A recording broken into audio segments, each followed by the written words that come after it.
Hi friends, அஸ்ஸலாமு அலைக்கும். Welcome to இது சேனா சேனல். மினி விலாக் போட்டு ரொம்ப நாள் ஆச்சுன்னு சொல்லிட்டு இன்றைக்கி மினி விலாக் எடுத்திருக்கேங்க.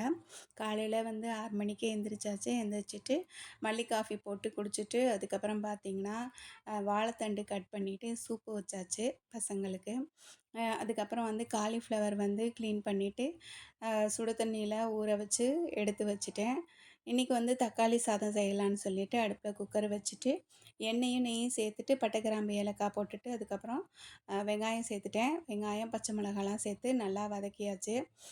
வெங்காயமும் பச்சை மிளகாவும் நல்லா வதங்கினதுக்கப்புறமா கொத்தமல்லி புதினா எல்லாம் சேர்த்துட்டு இஞ்சி பூண்டு பேஸ்ட்டு சேர்த்து எல்லாத்தையும் நல்லா வதக்கிடலாம். வதக்கிட்டு அதுக்கப்புறம் பார்த்திங்கன்னா தக்காளி ஒரு 5 தக்காளி சேர்த்துருக்கேங்க. தக்காளி சாதம் அப்படிங்கிறனால தக்காளி கொஞ்சம் அதிகமாக சேர்த்துக்கிட்டா டேஸ்ட்டு நல்லா சூப்பராக இருக்கும்.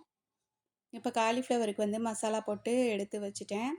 இப்போ இதில் பார்த்திங்கன்னா மசாலாலாம் நல்லா வெந்துருச்சு. உப்பும் மிளகாத்தூளும் சேர்த்துருக்கேன். காஷ்மீரி மிளகாய்த்தூள், தனி மிளகாய்த்தூள் தான் சேர்த்துருக்கேன். தண்ணி அளந்து வச்சுட்டு அதுக்கப்புறம் 2 ஸ்பூன் தயிர் சேர்த்துட்டேன். கொதித்ததுக்கப்புறமா நான் தாளிக்கிறதுக்கு முன்னாடியே அரிசி ஊற வச்சு எடுத்து வச்சுருந்தேங்க. இப்போ அரிசியை சேர்த்துட்டு குக்கர் விசில் போட்டு ஒரு 3 விசில் விட்டுட்டேன். சூப்பராக வெந்துருங்க. இப்போ காலிஃப்ளவரையும் ஃப்ரை பண்ணியாச்சு. தயிர் பச்சடி கொஞ்சம் செஞ்சு எடுத்து வச்சுட்டேன். பாப்பாவுக்கு காலேஜில் இன்றைக்கி செமஸ்டர் எக்ஸாம் அப்படிங்கிறதுனால எல்லாம் ரெடி பண்ணி எடுத்து வச்சுட்டேன். காலிஃப்ளவர் 65ம் தக்காளி சோறும் தயிர் பச்சடியும் செஞ்சு எடுத்து வச்சாச்சு. சாப்பாடு செம்ம சூப்பராக ரெடி ஆயிடுச்சுங்க. இதில் கொஞ்சமாக நெய் சேர்த்து அப்படியே ஒரு 5 நிமிஷம் தம் விட்டுட்டோம்னா சூப்பராக இருக்கும். இது மாதிரி நீங்களும் தக்காளி சோறு செஞ்சு பாருங்கள். செம்ம டேஸ்ட்டாக இருக்கும்.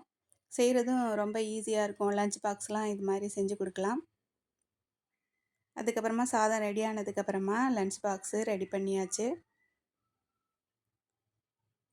மினி விலாக் போட்டு ரொம்ப நாள் ஆச்சு அப்படின்னு சொல்லிட்டு இன்றைக்கி மினி விலாக் எடுத்திருந்தேங்க. நம்ம சேனலுக்கு சப்போர்ட் பண்ணுங்கள், சப்ஸ்கிரைப் பண்ணுங்கள், மறக்காமல் லைக் பண்ணுங்கள், ஷேர் பண்ணுங்கள். நம்ம சேனல் ஆரம்பித்து 3 வருஷம் ஆச்சு. ஆனால் இன்னும் மானிட்டேஷன் ஆகலை. ஸோ நீங்கள் கொடுக்குற சப்போர்ட்டில் தான் நம்ம சேனல் நல்லா ரீச் ஆகும். லன்ச்லாம் பேக் பண்ணிவிட்டு அதுக்கப்புறம் பிரேக்ஃபாஸ்ட்டுக்கு தோசை தான் செஞ்சுருந்தேன். தோசைக்கு சைடிஷ் சாம்பார் இருந்தது, அதோடு வச்சாச்சு. இன்றைக்கோட மினி விலாக் இது தான். ஃப்ரைடே அப்படிங்கிறனால வீடெல்லாம் க்ளீன் பண்ணிவிட்டு பாத்திரம்லாம் கழுவி வச்சாச்சு. அதுக்கப்புறம் பார்த்திங்கன்னா ஜும்மா தொழுதுட்டு அதுக்கப்புறம் லஞ்சு சாப்பிட்டாச்சுங்க. இன்றைக்கி லஞ்சு இது தான். இந்த வீடியோ பிடிச்சதுன்னா லைக் பண்ணுங்கள், ஷேர் பண்ணுங்கள், மறக்காமல் சப்ஸ்கிரைப் பண்ணுங்கள். தேங்க்யூ.